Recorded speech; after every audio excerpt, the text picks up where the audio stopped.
Welcome to Ask a Deer Processor. Today we ask, hey Chuck, what are the different parts of a deer? On a deer, we have three main portions of the carcass that we're going to be able to get cuts of meat such as steaks or roast from. They are the leg, back leg, there's two of those. You also have the loin running down the back of the animal. There's one on each side of the spinal column. And then you're going to have the shoulder. All three parts of this carcass, the leg, the loin, and the shoulder, you can get some cuts of meat out of if you choose. On the back leg, there are three main muscle groups. That associated with the outside of the leg, the inside of the leg, as well as the front side of the leg right here. This would be called the bottom round. This is the top round.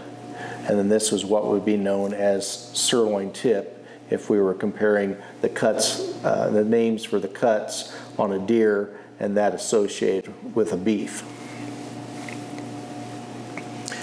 The cuts from the loin would be from the hip bone here in the back leg all the way down to where the shoulder begins. Part of the loin actually tucks in behind the shoulder. This is where we're going to get those delicious steaks or butterfly chops from the loin. The shoulder is this big broad area running down to the front leg. You can get some shoulder roast out of that or cut stew meat out of this. However, the ability to get cuts out of this portion of the carcass is kind of dependent on where you shot the deer. Because oftentimes the shot is taken at a deer where the best chance of hitting vitals are, which is where, here in the chest cavity, where the lung and the heart is. So if you're shooting through that with an arrow or a rifle bullet or a slug from a shotgun or a bullet from a muzzle loader, there may be some tissue damage in there that is going to eliminate the ability for us to get cuts out of the shoulder.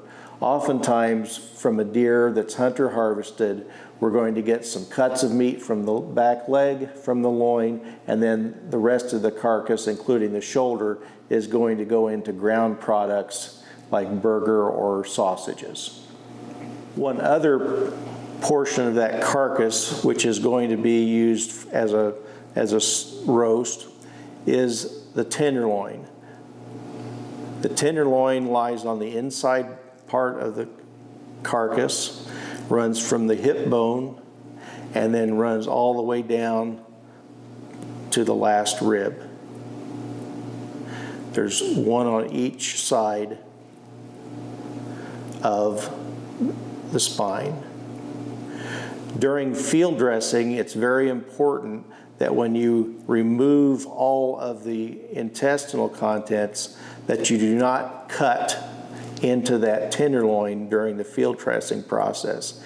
In fact, there is oftentimes a good portion of fat in this area. If you can keep that fat covering the tenderloins without removing it during field dressing, these tenderloins are going to be very nice and clean when you take out that fat from it during the cutting process. If you remove that fat, there is potential for contamination like hairs or fecal material that could be contaminating that carcass that we're going to have to wash off or trim during the processing of this carcass.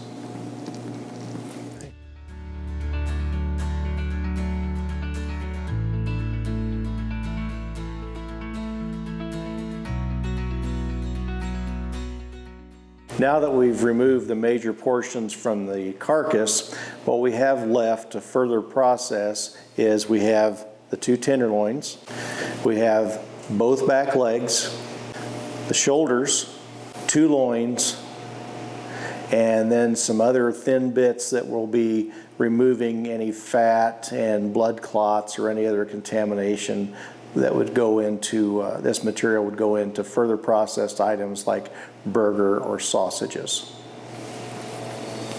Okay. Great. Thanks again to Riverbend Wild Game and Sausage Company. You can learn more about Illinois Learn to Hunt at learntohuntil.com.